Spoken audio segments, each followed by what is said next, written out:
राम रावण युद्ध है, इसी समय का यादगार है। चाहे महाभारत युद्ध हो, चाहे देवासुर संग्राम हो, शास्त्रों में जितनी कथा कहानियां लिखी हुई हैं वो किस समय की यादगार है? वर्तमान संगम युग की यादगार है।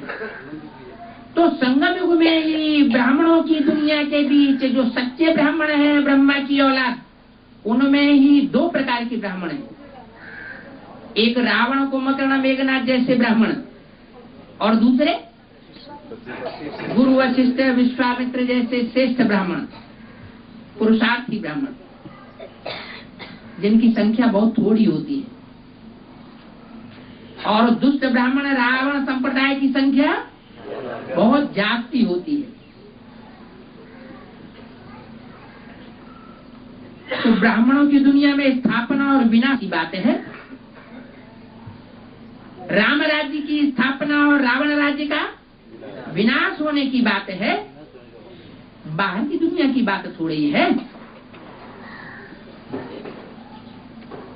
तो उन पुष्करणी ब्राह्मणों को क्या गलतफहमी हो गई कि पुरानी दुनिया का विनाश हो जाएगा और हम जितने भी ब्राह्मण हैं वो सब बचे रहेंगे। चाहे वो उल्टे कर्म करने वाले हो, चाहे वो भीख मांगने वाले हो, चाहे कैसे भी हो, लेकिन हम ब्राह्मण बचे रहेंगे, बाकी सारी दुनिया खलास हो जाएगी। लेकिन बाबा की वाणी तो अंतर्मुखी बच्चों से बात करती है। मुरली के शुरुआत में क्या कहते हैं? रूहानी बाप रूहानी बच्चों से बात करते हैं, देहाभिमानी बच्चों से बात ही नहीं करते। तो जो अंतर्मुखी होकर के बाबा की वाणी सुनते हैं उनके अर्थ ही दूसरे हो जाते हैं। उन अर्थों को देह अभिमानी, जो देह को याद करने वाले हैं, जिन्होंने ब्रह्मा की देह को याद किया, मुरलियों में मना करने के बावजूद भी ब्रह्मा के ढेर सारे चित्र बनाए